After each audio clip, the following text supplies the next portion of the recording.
वाह वाह विनोद वाली जी, राजू भाई भाई देखिए एगो औरत अपना देवर से परेशान होके अपना पति से का कहतिया, कौना भाव में कहतिया। ए भैया आई सुनल जाओ, भाव लागल देखी कि नदी भाव लागता। सोनी रिकॉर्डिंग स्टूडियो अंदर रोड उसरी। राती के हमारा तो घरवा में घुसता, राती के हमारा तो घरवा में घुसता, चोली के रस देवरा दिन भर चूसता, चोली के रस देवरा दिन भर चूसता। राती के हमारा तो घरवा में घुसता, राती के हमारा तो घरवा में घुसता, चोली के रस देवरा दिन भर चूसता, चोली के रस देवरा दिन भर चूसता, चोली के रस देवरा दिन भर चूसता, चोली के रस देवरा दिन भर चूसता।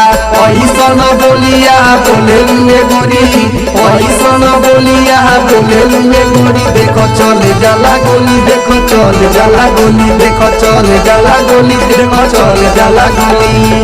बाबा अरुण भाई, अजय भाई, पवन हो भाई देखो वाह रहे खुआइल धरे हमारा के कोरा में, करे हम के प्यार रोजो दिया के अजोरा में।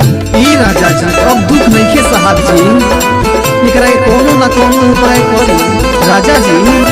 रहे खुआइल धरे हमारा के कोरा में, करे हम के प्यार रोजो दिया के अधूरा में। मरला से ओकर तो कमर हमर दुखता, मरला से ओकर तो कमर हमर दुखता, चोली के रस देवरा दिन भर चूसता, चोली के रस देवरा दिन भर चूसता। राती के हमारा तो घरवा में घुसता, राती के हमारा तो घरवा में घुसता, चोली के रस देवरा दिन भर चूसता, चोली के रस देवरा दिन भर चूसता, चोली के रस देवरा दिन भर चूसता, चोली के रस देवरा दिन भर चूसता। सट सट धनिया हो धीरे धीरे प्यार होके दो, सट सट धनिया हो धीरे धीरे प्यार होके दो, काहे अभुताइल बड़ा हो तनी साया नार होके दो, काहे अभुताइल बड़ा हो तनी साया नार होके दो। वाह वाह अंजीरा बंकिया भैया, बुचू भैया, सोनू मास्टर जी भाई देखी के नदी भाव लागल। राजू सैया चल गइल सऊदी, कहेला विनोदवा संगे सुतए भौजी।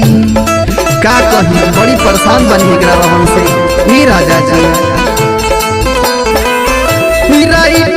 राजू सैया चल गइल सऊदी, कहेला सुदिसवा संगे सुतए भौजी। जय रंजन हमर के खेलावा ना तो बुझता, जय रंजन हमर के खेलावा ना तो बुझता, चोली के रस देवरा दिन भर चूसता, चोली के रस देवरा दिन भर चूसता।